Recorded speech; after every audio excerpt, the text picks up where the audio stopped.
So here's the real data. Here's the data. It's an old data. It is the national income accounting for the United States for the year of 2009. So you can see that the GDP that year is about 10 billion. And when you recall what we have just talked about, the GDP now for the United States is approximately 19 trillion, sorry, 19 trillion. So in 2009, it was 10 trillion. So we have grown quite a lot.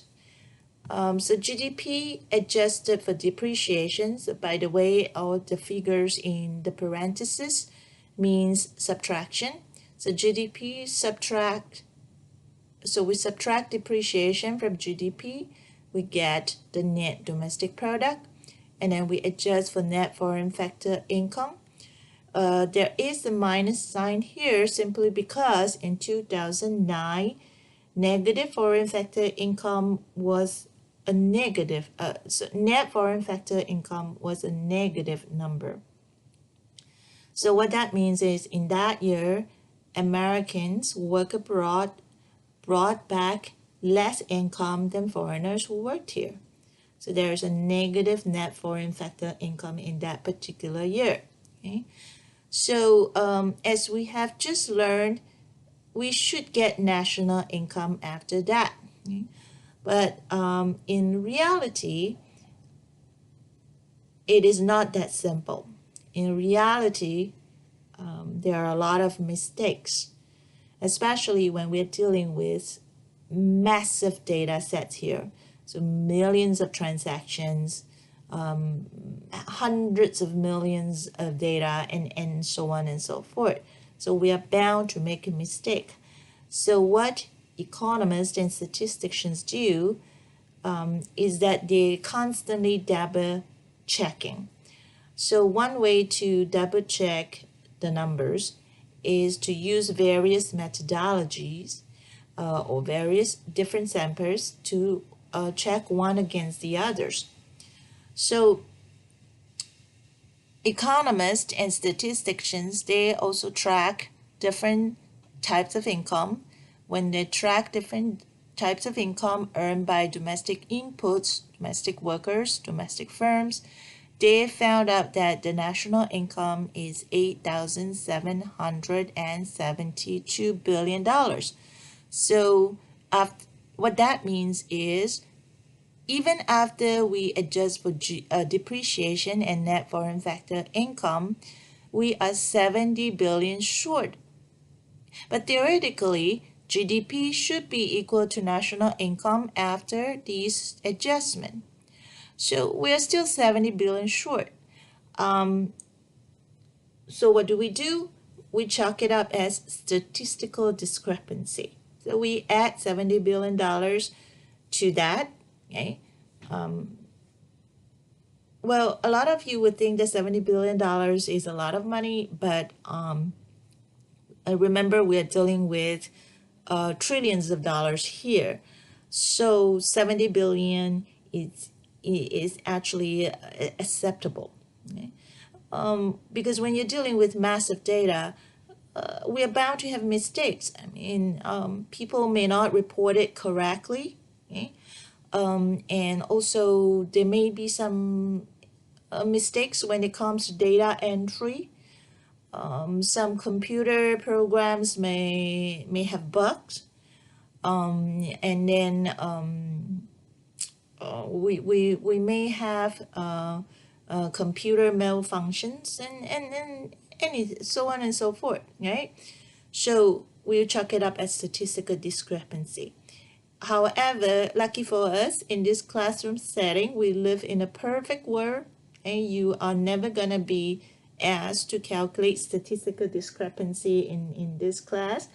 So if you are not given statistical discrepancy, that means we live in a perfect world with zero errors. Okay? So now let's go back to personal income. So now we have gotten national income. Okay? we can calculate personal income. Obviously, you can start from the scratch, but it is easier to start from national income. So national income, when you record the definition, so let's record the definition. Okay? So national income is the total income earned by domestic factors of production, earned. Personal income is the income received by household members. So the key word here is received. So let's go back. So from national income, there are several adjustments that we have to make before we can get to personal income. First is the indirect business taxes. So take, for example, when you go to a convenience store and buy a pack of cigarettes. So how much does a pack of cigarettes goes for these days? Let's say $14, right? It's expensive in New York, right? $14. So after considering all the cost, okay, so wages paid to employees, rent paid for landlord, profits paid to the business owners, and so on and so forth. Okay, so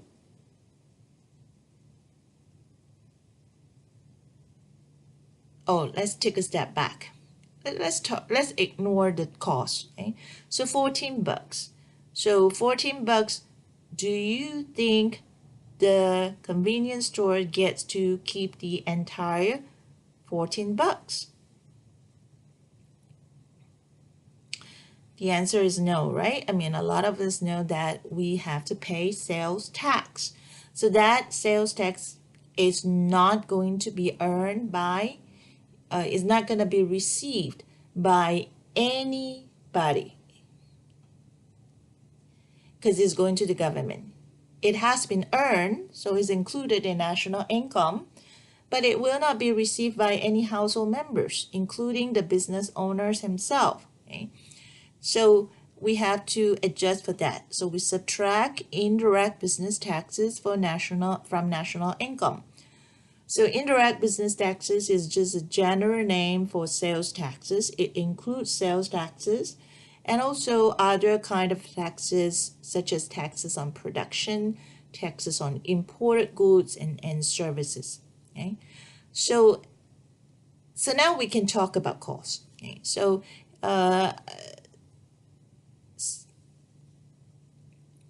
this convenience store, okay, so sells $14. Okay, that's revenue. Okay, so let's consider all the costs. So he pays the workers some wages, he pays himself profits, and he pays himself he pays what? He pays the landlord some rent, and then what is left is the profit. So let's say the profit is about $6. Okay. Do you think he gets to keep that entire $6 for himself? Well, many of you probably know that, well, he can't. He have to pay corporate profit taxes. Okay? So that's another adjustment that we have to make. We have to subtract $284 billion, that's corporate taxes. It has been earned, so that means it has been included in national income, but it will not be received by any personal household members.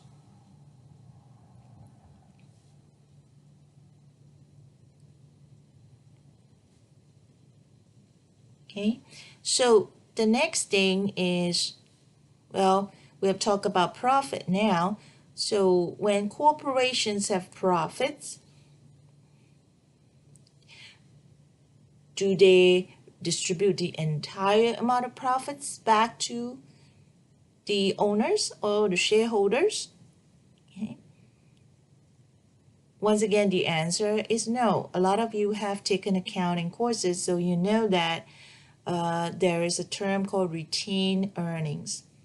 When a corporation has a certain amount of profit, it will distribute some portion of it to the stakeholders, the dividends to shareholders, for example. But it will not distribute the entire amount of profit back to stakeholders because it will have to maintain some fraction of the profit in the company for emergency use, for future expansions, okay? For cash, for liquidity needs, and so on and so forth. So that's what we call the retained earnings. The retained earnings have been earned, so they have been included in national income, but they cannot be received. They are not going to be received by personal household members. So as a result, we subtract retained earnings from national income. So now let's look at other things. Paycheck. So every month you get a paycheck. Let's say it says $3,000. Do you get to keep the entire $3,000? Once again, the answer is no. Okay? So some of the things that have to be put aside that have been withheld from us other than the income tax is Social Security taxes.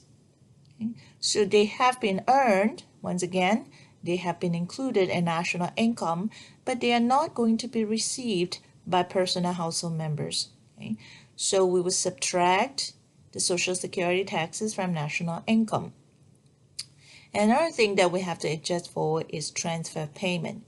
Transfer payment, when you recall, is simply a broader term for welfare benefits. Transfer payments are not earned, strictly speaking. They are not earned per se. So that means transfer payments have not been included in national income, but they will be received by personal household members. So as a result, we will add transfer payment to national income. Okay. So personal household members make financial investment. We buy stocks, we buy shares of companies, we buy bonds, and so on and so forth. If we buy bonds, that means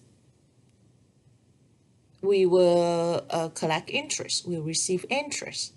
So that is something that has not been included in national income because it's not earned per se, but it is going to be received by personal household as a form of income. So we will add that to national income. And then by the same token, sometimes we borrow money from other people. So in return, we will have to pay interest. So we adjust for that, we subtract that from national income before we can get personal income. One thing aside, interest receipts minus interest payments, that will give us net interest. So after all these adjustments, we'll get personal income, which is the income earned by income received by personal household members. Okay? They're not earned, but they have been received. So last, okay, we will calculate disposable income, which is fairly easy once we have obtained personal income. All we need to do is to subtract personal income taxes. So comes April, every one of us have to file an income tax return. So if we still owe the government some taxes, we'll pay. If not, we get some rebates. So after all that, okay, we pay the personal income taxes, and then we have disposable income. So that is what we have at our disposal to spend. So with that,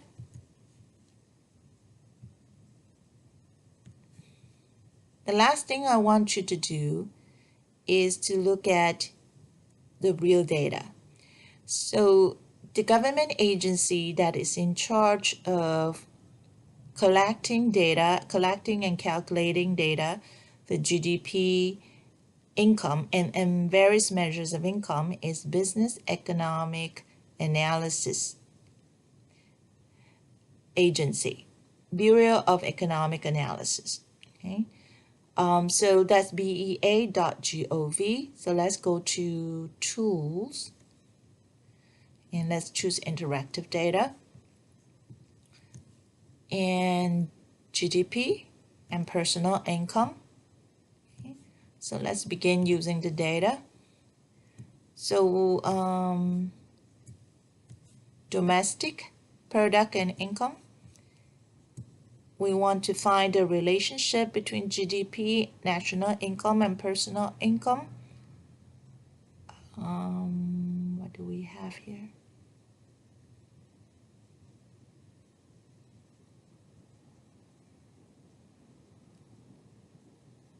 Here we go. So this is what we call the NICPA table, National Income and Product Accounts table.